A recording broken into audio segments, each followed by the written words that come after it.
Yep. So you heard the click that the meeting is being recorded, and we're going to go ahead and get started right on time because we have a lot to cover. And thank you for popping on this morning. And what we're going to be talking about is the episode quality improvement program, specifically as it will relate to cardiology. First of all, this is a CME activity that you can get 1 credit of CME, and I'll put the evaluation form in the link so you can go ahead and get that done. It was planned in coordination with standards through MedCai. I would ask if you're not speaking that you go ahead and mute yourself as we move forward through the presentation. The presenters today have no financial disclosures to announce. No one from the HSCRC obviously is making any money doing this. They're government servants, and I am the CEO of the Maryland State Medical Society. And again, I'll put the evaluation in the chat once Maddie gets going. I do want to give a little bit of an overview of the episode quality improvement program and where it comes from. And don't worry, I'm going to do this very quickly, but I think it's helpful because I suspect some of you have little knowledge of the background of the Maryland waiver or the all-payer contract. Essentially, hospitals have been paid through rate setting since the 1970s. The legislation that first set up rate setting actually passed in the legislature in 71. And Maryland's first year under rate setting was 1977. That was approved by CMS and the federal government. And rate setting, essentially in the beginning, in the 1970s through 2010, really, but in that time period, really the HSCRC, which is the state agency, had the authority to set rates for all payers. And that whole model worked for years and years. From 1977 to 2010, that was how it worked. From 2010 to 2018, we started moving to where hospitals got paid on global budgets, and we looked more at a population health methodology. And those early years, it was only a small number of hospitals. And as time went on, we went to everyone having a global budget. And now every hospital in Maryland is on a global budget. When the new waiver was extended, what we now call the total cost of care all-payer contract, the total cost of care model, essentially what happened was not only were we looking at global budgets for hospitals, and physicians are still not paid in the same way that hospitals are, but we really looked at alignment. And that new agreement with the federal government allowed for the HSCRC to create new payment models. The first new payment model that was created under this new waiver was called the Maryland Primary Care Model. That successful program has almost 2/3 of adult primary care participating in it, and it is an advanced payment model. However, from the very beginning of that time, the HSCRC has been working on creating an opportunity like the Maryland Primary Care Program for specialists. In fact, we've been, MedCai and the HSCRC and other stakeholders, the hospitals and others, have been working since 2018 or so to create this episode quality improvement program, which creates an opportunity for advanced payment, for specialists around specific episodes. I'm going to go ahead and stop sharing my screen and allow it to be turned over to Maddie, who is going to, I don't know if I'm turning it over to Maddie or Tequila, but I'll take it. You'll take it. I'm going to turn over to Tequila to go from here and go in more into exactly how the episode quality improvement program works, and give an overview. And we're going to kind of specifically talk about cardiology today. We're expecting the episode quality improvement program to be officially approved in the next few weeks by CMMI, or announced that it's been approved in the next few weeks by CMMI. And there are 3 specialties that are really contemplated in this first year, starting in January of 2022, and that's GI, orthopedics, and cardiology. And today we're going to focus on cardiology and what that might look like. So Maddie, you want to take it from there? Excellent. Thank you, Jean. I appreciate that. Very warm welcome and opening comments.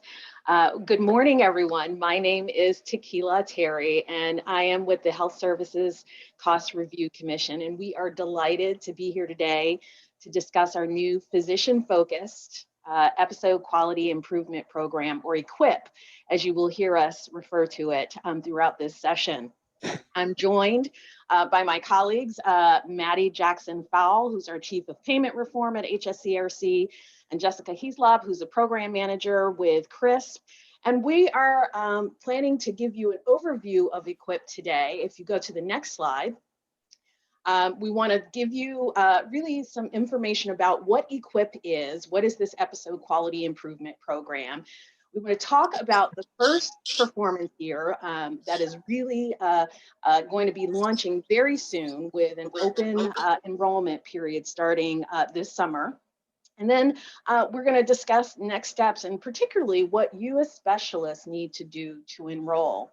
And then we'll make sure that we get into the details of the policies and the methodologies so that you understand all about the program. And today's session, as Jean noted, is focused on cardiology.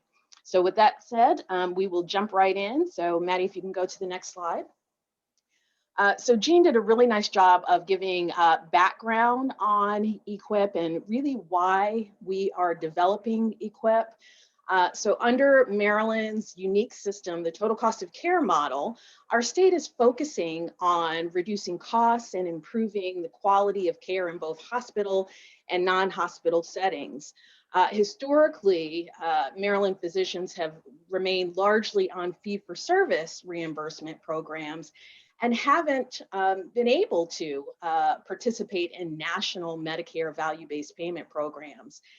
So because of this, we wanted to set up our own programs as we believe specialists have a tremendous potential to drive value and create system savings. And so EQIP really is our very first statewide specialist-focused program that's designed specifically to achieve cost and quality goals outside of hospital settings. Next slide.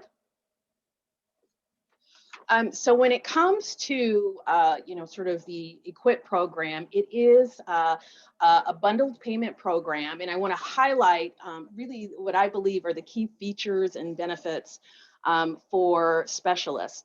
So first, it is a physician-focused program. So you will monitor, own your performance under this program. And we've designed it initially to have upside only risk with this savings accountability so that you can join and really get acclimated to the program very easily in that first year. And then EQIP is going to align with Care First episode payment program because we want to make sure that there are similar designs and approaches so that it's easier for you and your practices to administer. And then finally, it will give specialists the opportunity to participate in an advanced alternative payment model where participants become eligible for QPP bonuses if they achieve quality and savings goals. Amazing. So it's really a tremendous opportunity. And as Jean noted, we're going to focus on the key specialty areas that you see listed here on the screen. Gastroenterology and general surgery, orthopedics and neurosurgery, and cardiology in our first performance year. Next slide. So here we want to really just highlight the idea of EQIP as a value-based payment program. It is a bundled payment program. And in particular, we know that these are really effective at controlling episodic care costs and quality among physicians. We know that CMS through their programs have already achieved on average, 4 to 6% reductions in Medicare spending. So we know that this is an effective approach.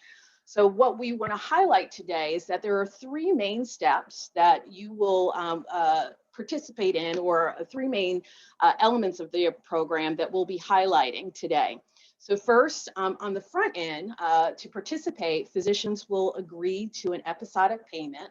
So there will be an agreement that gets signed. There will be specific clinical episodes that you will enroll in as part of the program. Then we will determine a target price. And so we will be looking at costs from a historical perspective in a baseline year to identify what a target price is. And then we will, during the performance period, assess your performance relative to that target price in terms of the actual costs. So determining whether or not there are savings generated and really making sure that the episodes are of the quality that we're looking for. And so with that being said, those are the main elements of the program. We'll talk through in today's webinar each one of these elements in detail, but at a high level, those are the main points of how the program will work. Next slide. So finally, I want to highlight one of the elements that I mentioned earlier. So we are designing EQIP really to be in alignment with other programs that you are likely participating in or at least familiar with. So to start, we are working with Care First, really to align our episode program so that the definitions will really have parallel incentives and it will look very familiar to you and your staff as you administer these programs. The Prometheus episode definition system, that grouper, will be used in both programs. We'll have separate incentive and policy decisions, but again, the core principles and design will be very similar. And this gives the opportunity to create rewards across both Medicare and Care First commercial programming. And so we will, throughout today's session, encourage you and your colleagues to participate in this program. It is starting very soon. Our performance year begins January 1, but you'll hear today about really the sign-up process is starting in the next couple of weeks. So we definitely would love to have you be a part of this program. And so with that being said, I am going to turn it over to Maddie Jackson-Fowle, who's going to walk through really the methodologies and policies around this program. Maddie, I'll turn it to you. Great, thanks, Tequila. I'm having a bit of a frozen screen. There we go. So as Tequila mentioned, we're going to first chat through what participation and performance year 1 looks like, and then we'll get into the policies and methodologies of the policy itself. So just up front, we'll use some definitions. We're all policymakers, so we tend to speak in acronyms. So as a little bit of a cheat sheet before we head in, we wanted to chat about what the definitions and responsibilities in EQIP are. So the first thing that we'll talk about is a CRP entity. And this is essentially a Maryland hospital that will sign a care partner arrangement with all eligible care partners in the state, regardless of who practices there. It's an element. We'll chat through that as well. This entity is what we're using as an administrative function to be able to pay out incentive payments to the participants in the program, what we're calling EQIP entities. So if we move to the right, an EQIP entity is really the main participation function of the program. It can be an individual care partner, an individual physician, or it can be multiple care partners who group together and choose to participate and have their participation assessed and performance assessed as one entity. This is the entity that will receive a lump sum incentive payment based off of their performance in the program.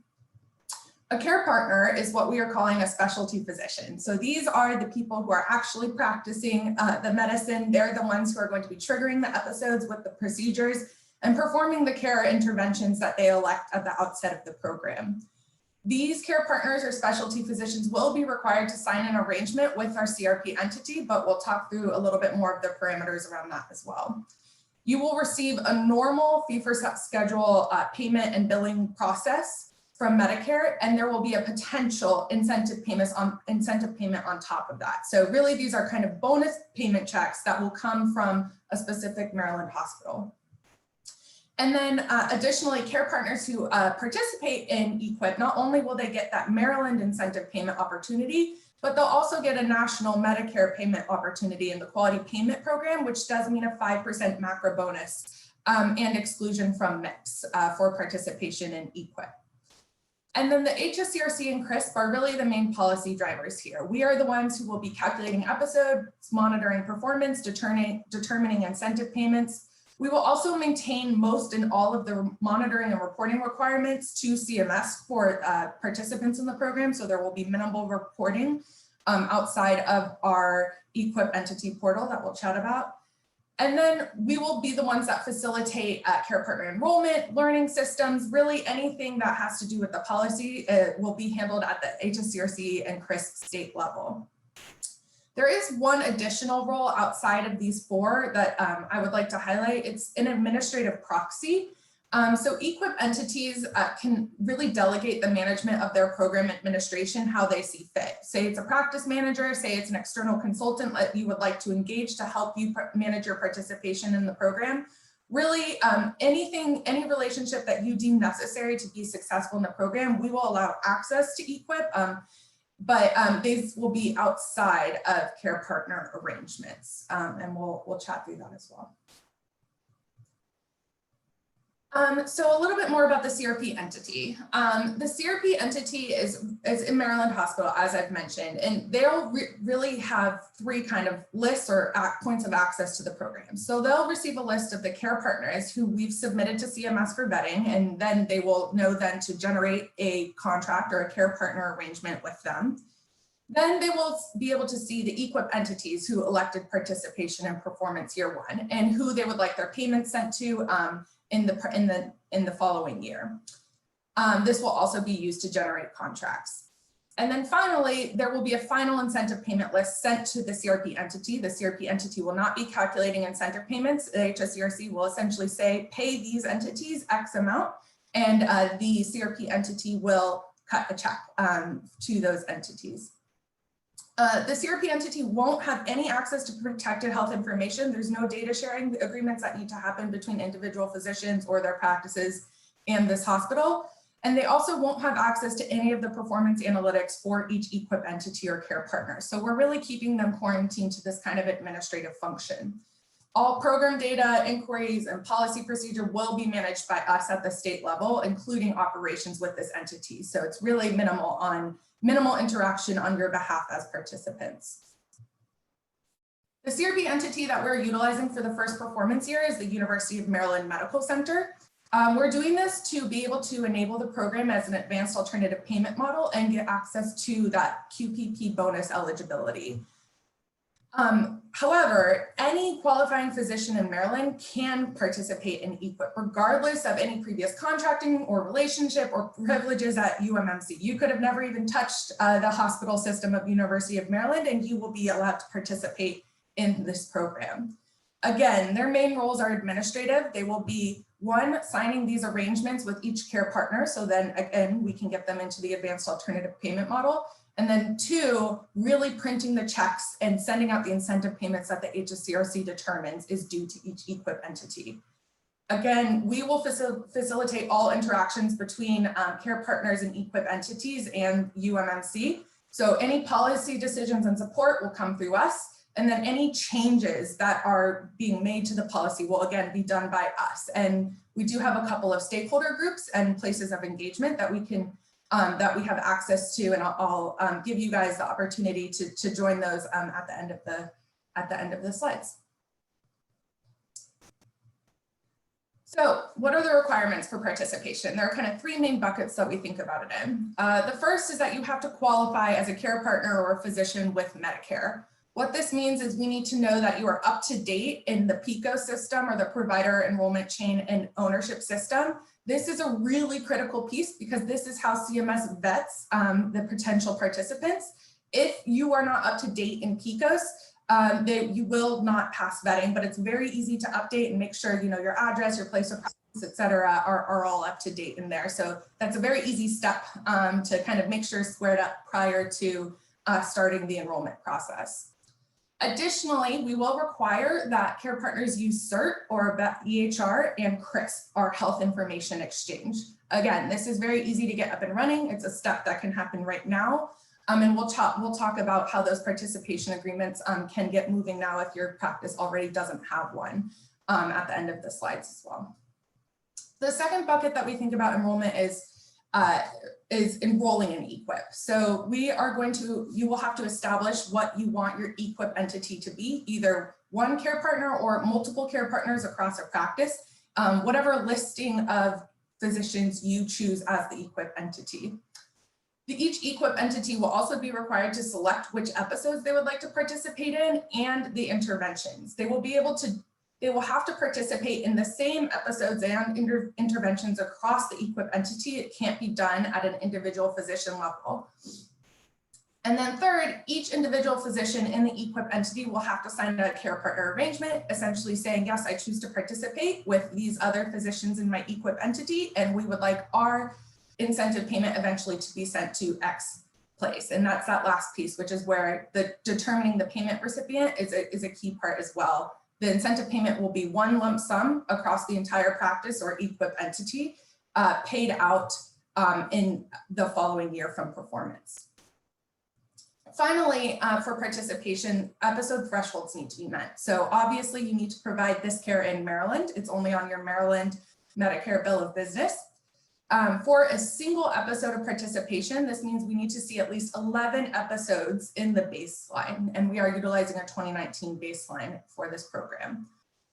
Across all episodes of participation, you will have to reach a threshold of 50 episodes in the baseline. So you can have a couple episodes add up to 50. You could have one episode be your entire 50, but we need to see at least 50 episodes to allow for participation in the program. And this will be available at baseline as well. Some interventions that you'll be able to elect for each episode that you choose to participate in are in again, three main areas. There's clinical and care redesign and quality improvement. This could be implementing more standardized evidence-based protocols to say reduce potentially avoidable complications. Maybe you increase your medication reconciliations. Maybe there's elimination of duplicative or potentially avoidable or low value services. And our episodes will actually provide some insights back on that for you as well. The second piece is you could implement beneficiary and caregiver engagement interventions. This means maybe better patient education and shared decision-making pre-admission and about post-discharge options, more health literacy, implementation practices, or family education. Really anything that can increase the patient's engagement with the procedure and maybe improve outcomes on the back end. And then the last piece is care coordination and care transitions. Assignments of care managers to make sure that we're following patients across care settings, interdisciplinary team meetings to make sure that progress and patient needs are met. And then also selection of the most cost-efficient and high-quality settings of care. So really thinking about the setting of care, the place of care, and if the acuity warrants where that procedure is done. The participation timeline is an annual one. So there will be an annual opportunity to enroll in EQIP. This will be open from July through September of each year through the performance year. I'll caveat here that this does not mean that contracting needs to be done in those 2 months. It's truly who would like to participate needs to be submitted to us for enrollment in that period. We will increase opportunities for participation year to year through our stakeholder engagement process.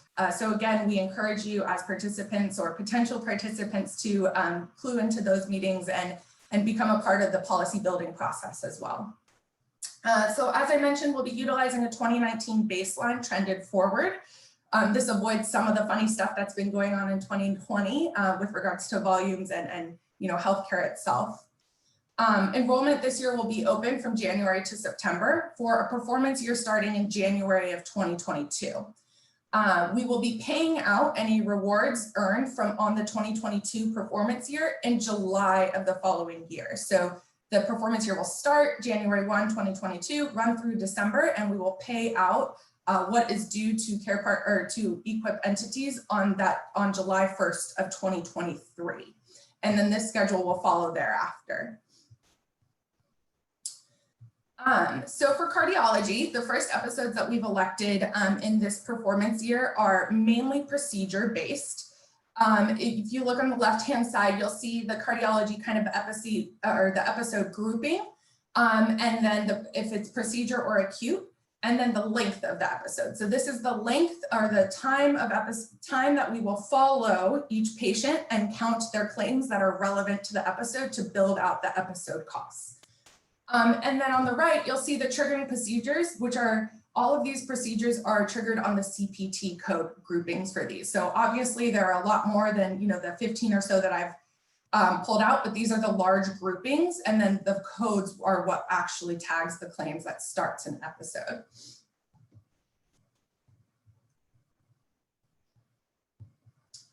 So just again, also getting some baseline information and giving people an idea of how robust these episodes really cover in terms of costs in the state. Across all of the 4 initial episodes, we have about 12,584 total episodes statewide that were triggered in 2019. This covers about 669 physicians in the state or individual NPIs. The average cost that we're seeing across these episodes is about $28,000, but if you look here, you know, that's obviously a little bit higher for the CABGs, a little bit on the lower side for coronary angioplasties. But again, these costs per episodes will be specific to each participant. So these are just an estimate from the statewide experience. In total, we're covering about $351 million statewide. If we kind of conservatively thought about a 3% savings statewide, we would see about $10.5 million of savings opportunity that we're willing to share back with physicians should we create it. So there's a large pool of money that we can, you know, kind of think about how we more drive value on and think about how we share that back with physicians should we drive value. So now I'll go into how we are going to run this and the policy and methodology, kind of the nitty gritty of this, of EQIP. So as Tequila mentioned, we are utilizing something called the Prometheus episode definition. And so there are kind of 2 areas in where policies are in where methodology is determined. There's the EQIP episode definition, and then the HSCRC and CMS policy. The Prometheus definition really covers what is included in each episode and the triggers and relevant cost methodology. The HSCRC and CMS policy, this is what drives, you know, how we're setting target prices, what the shared savings and incentive payment methodology will be, what quality measures are used in the program, how reporting and monitoring is done, where we can participate, the different specialty areas, and then again, CMS policy, and this includes the QP status opportunity. And we'll chat through each of these pieces. So the Prometheus episode of care has been in iterative development since 2006. They've had multiple clinical communities. It's been open source and transparent for editing since that time. It was first maintained by Alterum and HCI3. And then it was recently acquired by Change Healthcare, though the algorithm itself has not changed in that acquisition. Why we went with Prometheus is that we really felt that it promoted coordination and collaboration across the continuum of care at a specialist level. So a lot of bundles are designed with either a hospital or a larger facility in mind. We really liked that there was an individual focus on physician accountability in Prometheus. There are 97 episodes grouped into clinically relevant areas. For the first performance year, we're focusing on the procedural and acute, but we do think, you know, with the vast expanse that are kind of shovel ready in the state, this was an added benefit for us to add episodes rapidly as we grow in the program. So on its basis, Prometheus really builds out relevant episode costs based off of that triggering event that I showed you a couple slides ago. So there's a triggering event, either a procedure or a surgery or an acute event, and then that will trigger a look back and kind of a look forward.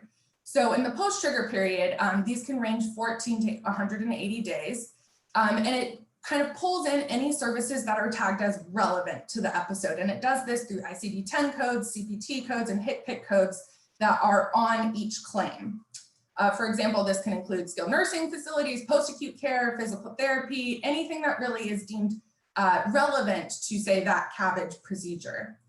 In the pre-trigger period, it will look back usually about 30 days to capture any pre-surgical care. So this will be any blood work, any labs, x-rays, you know, kind of everything related back to that procedure eventually happening will also include in relevant costs.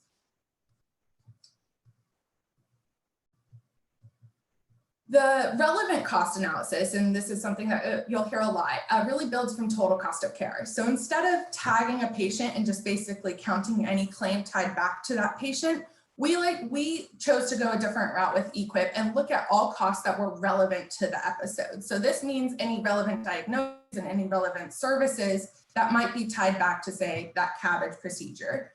We wanted to do this because, especially at the specialty level, there's only a certain locus of control that you have over total cost of care and the total healthcare experience. And, really limiting it to relevant cost to episodes limits it to what you as the specialist can impact. So this includes, all costs of typical care. This will be based off of your typical provider practice patterns. We don't expect for many of those to shift. That'll include the core services and any routine services that you were already providing in 2019. However, in this, there will be two kind of opportunities that Prometheus will help us highlight and report back to participants in the program so that way we can drive cost savings. The first is that if there are any overused services and settings that were selected that were not of appropriate acuity. So say, say your rate of pre-surgery testing is a little bit higher than statewide, we can provide you details back on that, and you could choose to maybe reduce that in future episodes or for future cases. In terms of setting selection, maybe there's a harder look at things that are done in the hospital and maybe should move to outpatient surgery centers, or maybe don't require an extra night of stay, those sorts of things.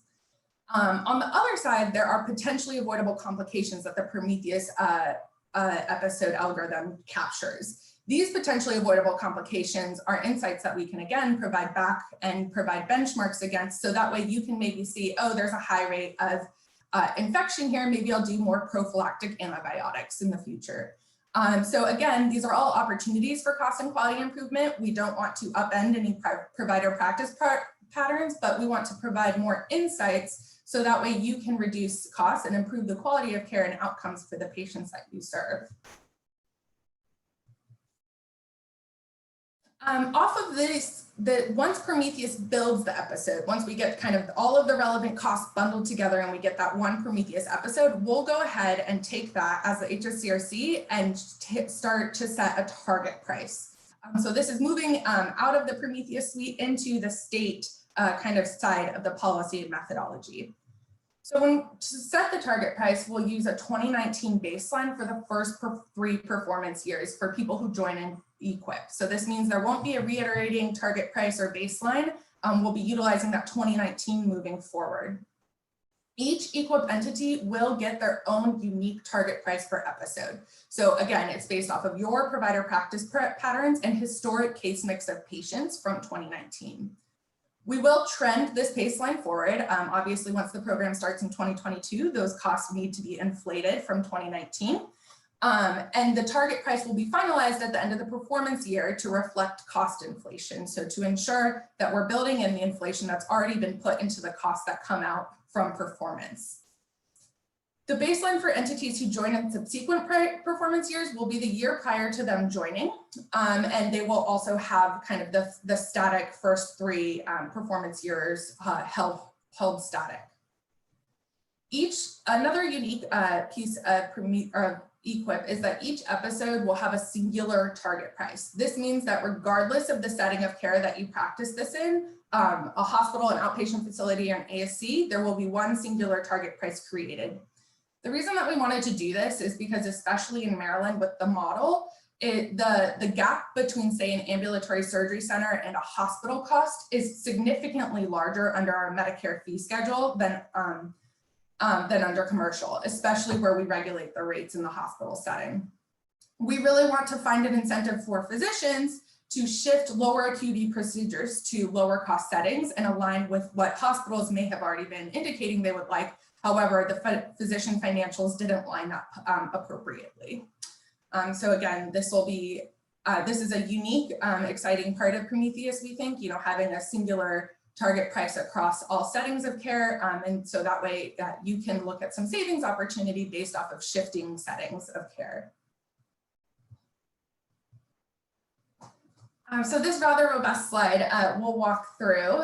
This is the incentive payment methodology. So once we have the performance results, what happens and how do we really determine if an incentive payment is due to each physician or each EQIP entity?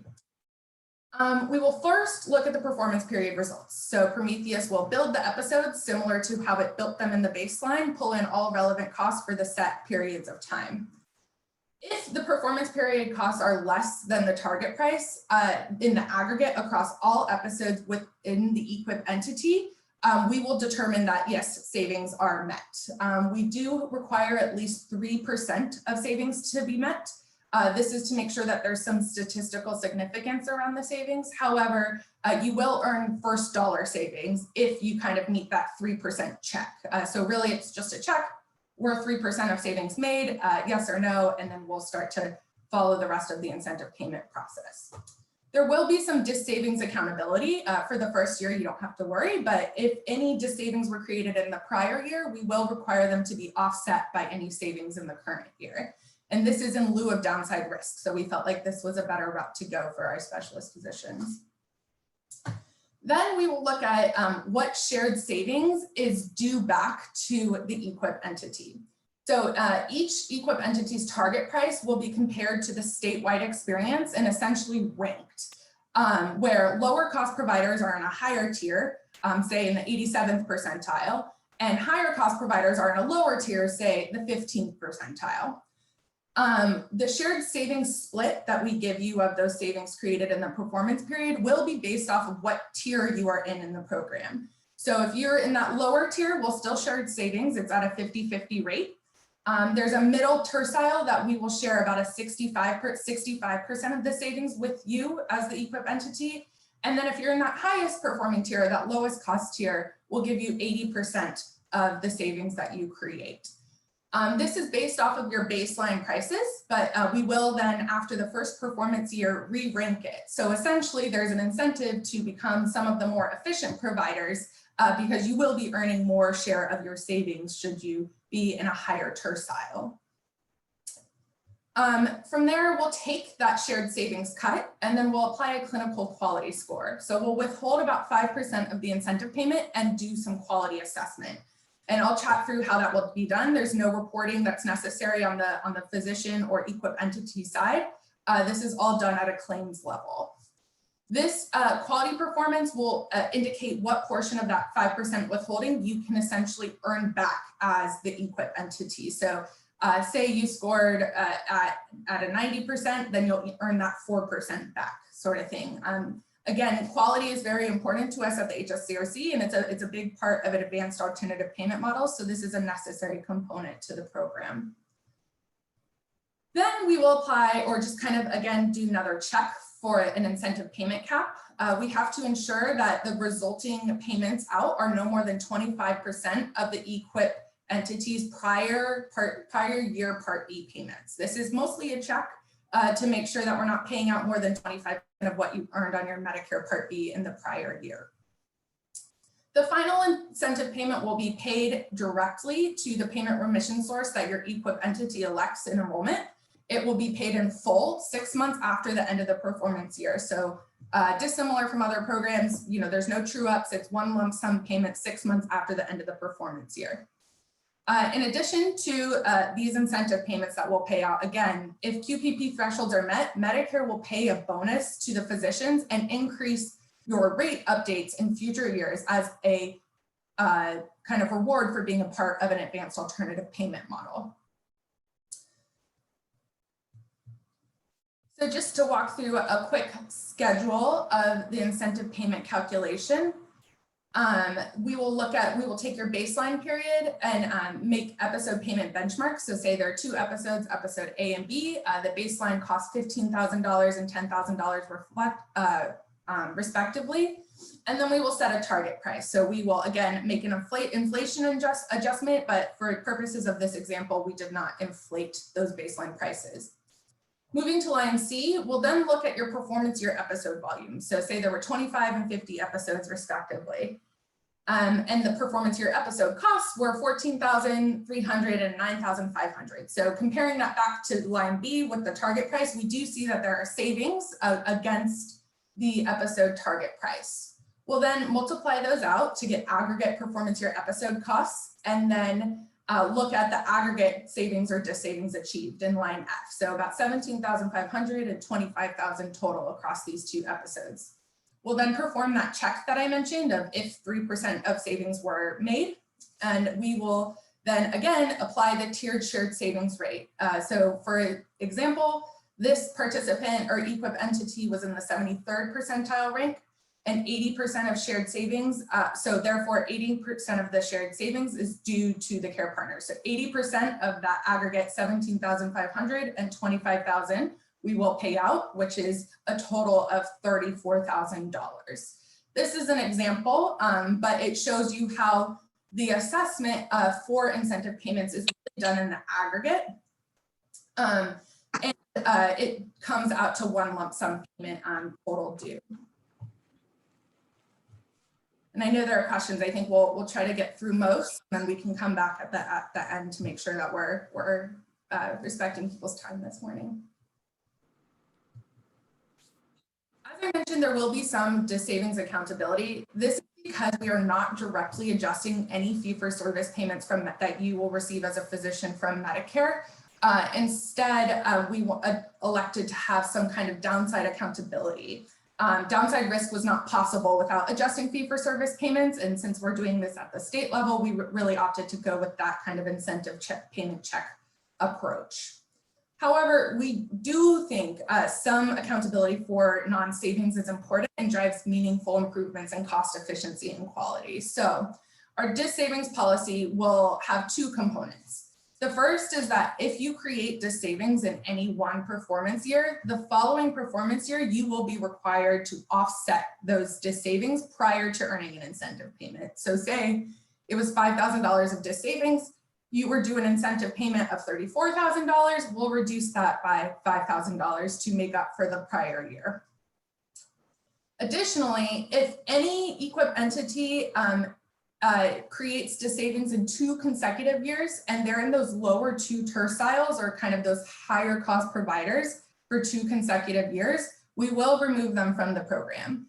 This is an important backstop to ensure that we have some fidelity to QPP and the advanced alternative payment model structure at the CMS level, but then also to kind of give an advantage to those more efficient providers who may have less savings opportunities initially. So that way they can, remain in the program should they have some fluctuation in their target prices. We are committed to monitoring the effects of this policy to ensure that there are no unintended consequences. Again, this really won't come into play until 2024 itself. So for the first 2 performance years, this really isn't coming into effect. As we've mentioned a couple times, EQIP will be an advanced alternative payment model. This is a really excellent opportunity that we get as a part of our waiver with CMS under the total cost of care model. And we as a state are very unique in having this opportunity to be able to design our own advanced alternative payment models underneath the larger one. And what this means is that participating care partners will be able to qualify into the quality payment program. So there will be a potential 5% incentive payment on your Part B payments, in addition to the EQIP incentive payments. And you will be excluded from MIPS reporting requirements and MIPS payment adjustments. So I think in future years, there are some no rate updates or negative rate updates for those physicians in MIPS. And you will be excluded as a physician at the CMS level and be able to be in this other track of QPP. The timing of this is that participants or care partners who are in the program in 2022 will receive their 5% lump sum payment from CMS in 2024 based off of their 2023 Part B services. So this means that you should get into the program in 2022. You won't feel the effects of this QPP bonus until 2024. Additionally, another kind of push to get in now is that in initial performance years, we will attribute all beneficiaries touched by a physician or a care partner in the EQIP entity to the advanced alternative payment model. So essentially the thresholds that you will be subjected to at the CMS level will be met in initial performance years. As a part of being an advanced alternative payment model, we do need to have an adjustment for quality of care. And when we were looking at quality of care, we really had kind of three main areas that we wanted to ensure would be existent in the program. So the first is we just looked at the measures. We wanted to find measures that were in the performance year 2021 MIPS list, so up to date, and also applicable at the physician level. A lot of quality measures are more at the facility level, and we wanted to find measures that were appropriate to hold individual physicians accountable for. We also wanted to reduce any reporting or monitoring burden on behalf of our participants. So we elected for all measures that were Part B claims measurable. So there will be no submission of quality metrics in EQIP for the first performance year. We also had to uphold some quality payment program standards, which means we had to look at high priority or outcomes-based measures. And we also had to ensure that we had at least 3 to 6 measures available for the program overall. Additionally, at the HSCRC, under our model for success, we have a couple priorities as well. We wanted to ensure that we were aligning with what Care First was doing in their episode of care program to make, again, a seamless policy and multi-payer alignment. We also wanted to ensure that the quality measures would be agnostic to episode type. We did not want to have specific measures on specific episodes due to maybe potentially low cell size variability. Lastly, we wanted to ensure that this aligned with our statewide integrated health improvement strategy. So this is a multi-year strategy that we've entered into with the federal government for us to focus on a couple key areas. One of those areas is the reduction of diabetes. And this is where our BMI measure comes into play. So the 3 measures that we will be utilizing in EQIP for 2022 is the NQF Advanced Care Plan measure. So essentially ensuring that advanced care planning is done for each patient who is undergoing a procedure. Documentation of current medications in the medical record, again, a pretty good practice to have in place should someone be going under anesthesia. And then lastly, that preventative care and screening, the body mass index screening and follow-up plan documented in the medical record as well. So as I said, this will be a kind of earn back incentive. So it will withhold 5% of your incentive payment and then allow you to earn a portion of that back. For each triggered episode, we will assess this if the service was done in the prior 365 days by any physician. So we will essentially look at that beneficiary's claims for the past year, and say a primary care physician did the advanced care plan instead of you as the cardiologist, we would count that as a metric towards your quality. And what we're really trying to drive at here is utilization of CRISP, which is a health information exchange running statewide, and coordination with the primary care setting, which is a very important component of pre and post surgical care. And now I'll quickly turn it over to my colleague at CRISP, Jessica Heslop, who is going to walk us through how you actually enroll in EQIP and how we're supporting, kind of all phases of the program and its participation. Thanks, Maddie. And Matt, you did a great introduction. Sorry, I'm getting some kickback. As to the methodology and how the program is set up. The vehicle to actually sign up and get information about data, to select the episodes, intervention, see your baseline is all going to be housed in one-stop portal, which we're calling the EQIP Entity portal. It does live within the CRISP reporting services suite. And as mentioned, the purpose of this is to really allow people to go in, enroll, view their status as far as vetting, as well as where their care partner agreement execution is, whether it's signed or not, and then lean on the performance analytics and look at opportunity analysis based on the data that's available. So the EQIP Entity portal will actually open come July 9th. However, there is some documentation that can be set up now to ensure that you as an individual or your organization that plans to sign up as an EQIP entity does have access to that portal. CRISP does require a participation agreement and an update of a notice of privacy practices to get into that CRS suite. If you already are participating in some of the other care redesign programs such as HCIP, ECIP, you likely already have this access. and we can just add on this portal into your existing access.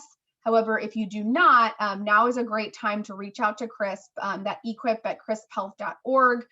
We will get you the necessary documentation that you need to sign. And if you are not sure, email that as well, and we'll get you information if you are unaware of your status in the system.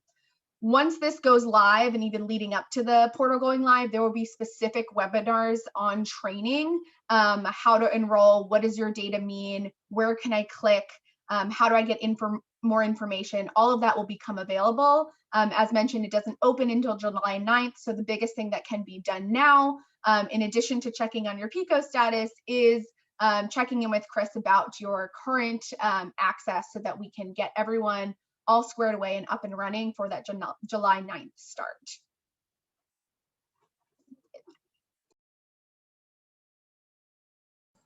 Thanks, Jessica. And Jessica will really be your main point of contact at CRISP. And so feel free to reach out if you have any questions, getting up and running. That inbox is really a one-stop shop for you all to point your questions in her direction. She'll be a good navigator to get them to the right spot.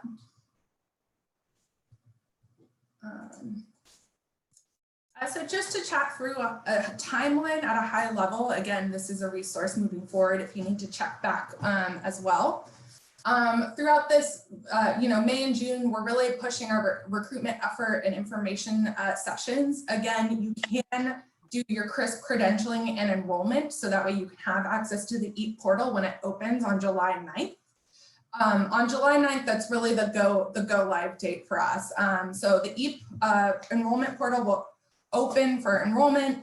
There will be technical policy and portal user guides available as a resource for people to read through and be able to, kind of put the pen to paper on what the policy is. We will also on this date release your baseline episode experience within EAP based off of the NPIs that you elect in your EQIP entity. So this is where you can really go in and look at your opportunity individually, both as a physician and a practice. On September 1st, this is when we are going to place the deadline for submitting the NPIs that will participate in your EQIP entity into EAP.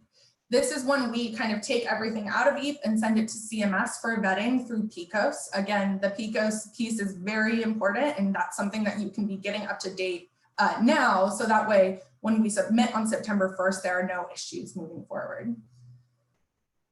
December 1st, we will require all care partner arrangements or contracting to be complete, and we will finalize the payment operations. So we will make sure that UMMC has all of the details and contracts signed, and that they know where the checks will be sent, or kind of, how the electronic payments will be made.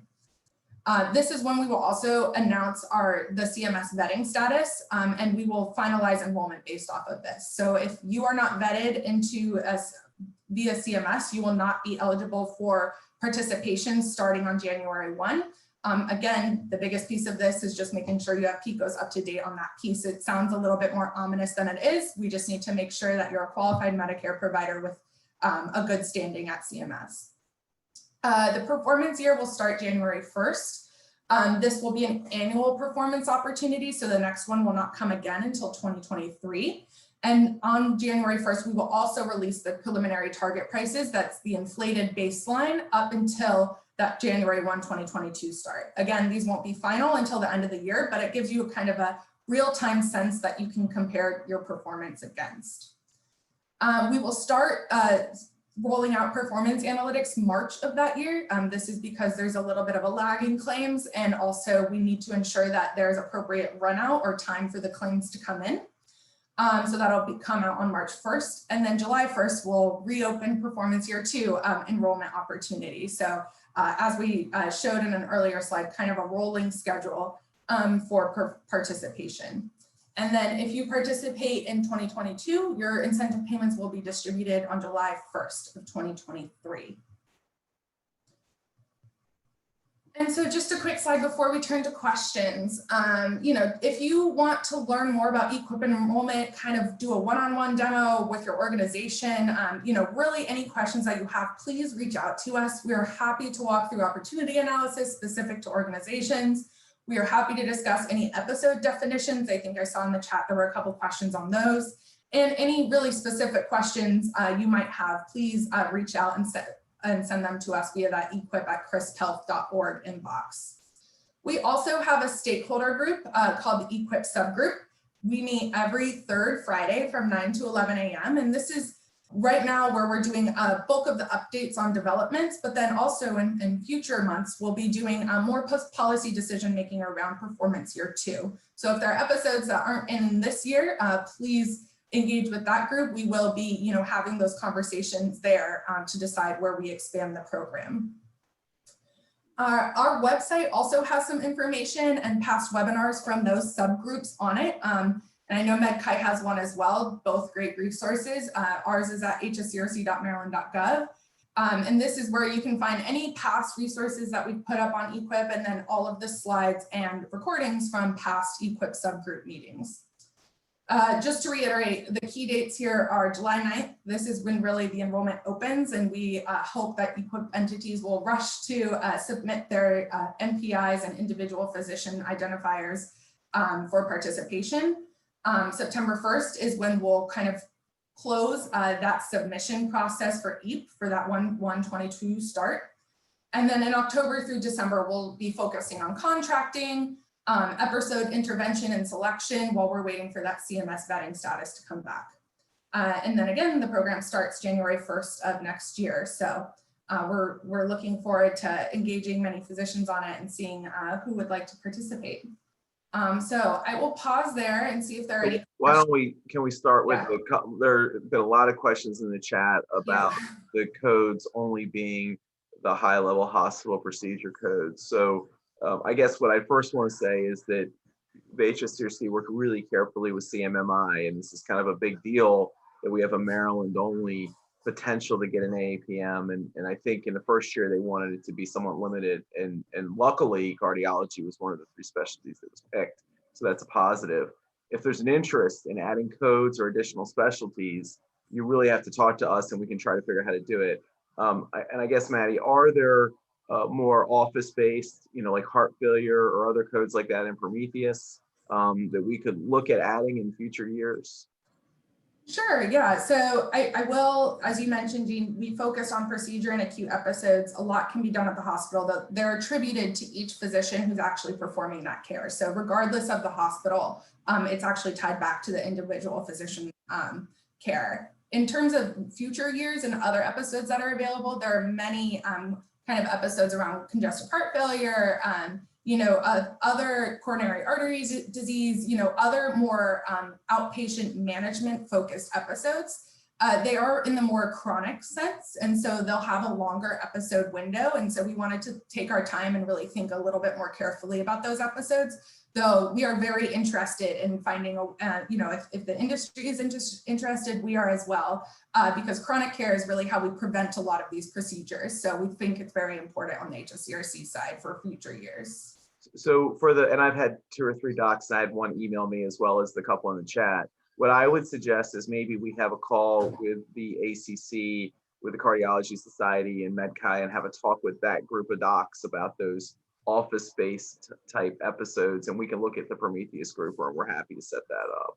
And I think there were all, I guess we can go ahead and open it up for, that was the main question line in the chat. Are there other questions? If anyone wants to, they can either raise their hand or they can just go ahead and talk.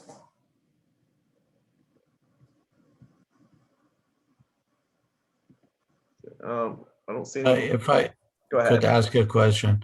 This is Babak Ahmedi. I'm with Pather Health Services. I think we have a couple of our other managers on the line also.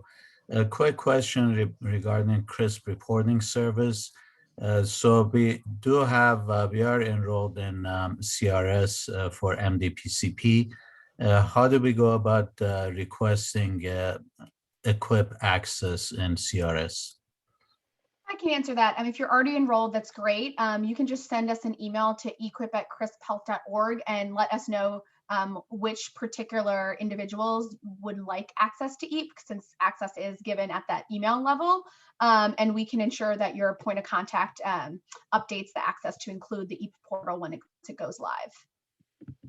Okay, thank you. And where would that appear? I mean, I imagine there'll be another tile when we log in that says EQIP. Exactly. There'll be a new tile. I know everyone's looking for it right now. It's not live yet. It's still being built on the back end. But once it's there, I'm not sure which section it'll live under, but we'll be sure to give instructions about where to find it. But it ultimately will become a new tile, a new button underneath one of the main headers. Okay, and everything will be done through that EQIP Yep. link Yep. in as far as enrolling the providers and so forth. Absolutely. Everything will be done as far as designating what NPIs you'd like to join, as well as having access to baseline data. And then once the program does go live, your performance data will also be available in that one-stop shop. Okay, and as far as, this is my last question, I don't want to monopolize the conversation, but as far as episodes, what are those, and are those appearing, or will they appear in the EQIP under CRS also? And what determines what episodes are assigned to each provider? So 2 questions. I'll take the part that when it's viewable. It will be viewable within the EQIP entity portal. Once you designate which NPI, since it is at that NPI level, you will be able to see the baseline episodes, and if you're obviously eligible based off of that 11 episode threshold, that will be available once you guys initiate enrollment. That baseline data will be available.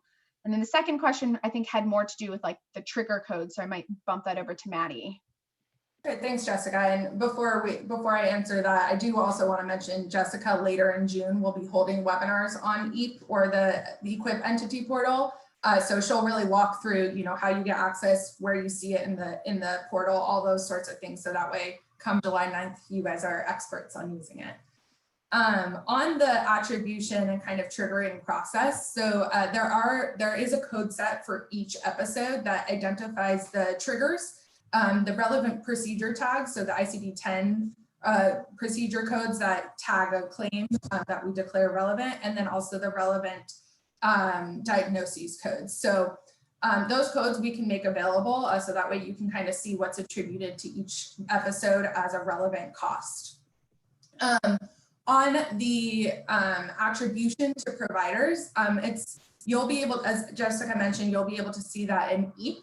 It's a little bit of a complicated process within the algorithm, but essentially the rendering provider on the claim for the trigger will be attributed the episode. So a physician will be attributed, or for each episode or code that we see, a physician will be attributed attributed that trigger, and then therefore that following episode. So it is done at the physician or provider NPI level, and not at the hospital level, to some earlier comments as well.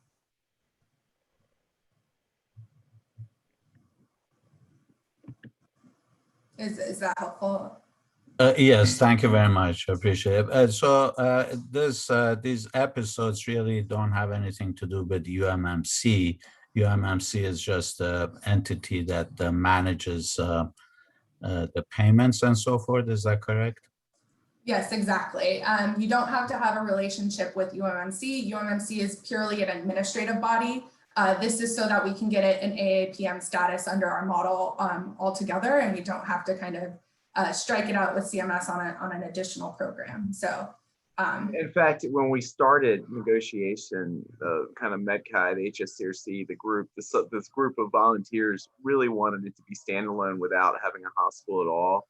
And CMMI said, no, we really have to have a hospital convener.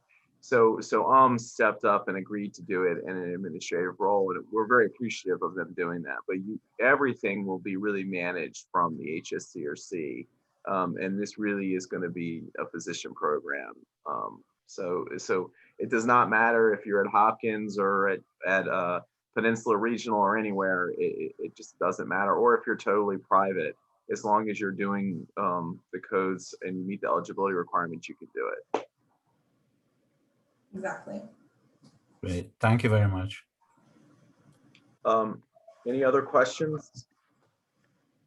All right, well, again, I just want to remind everybody, this is eligible for CME. I put the link in the chat a couple times, and we are happy. You can reach out to Maddie, myself, or the general EQIP email address if you want to have additional another meeting or a meeting specific to your practice, or you have questions.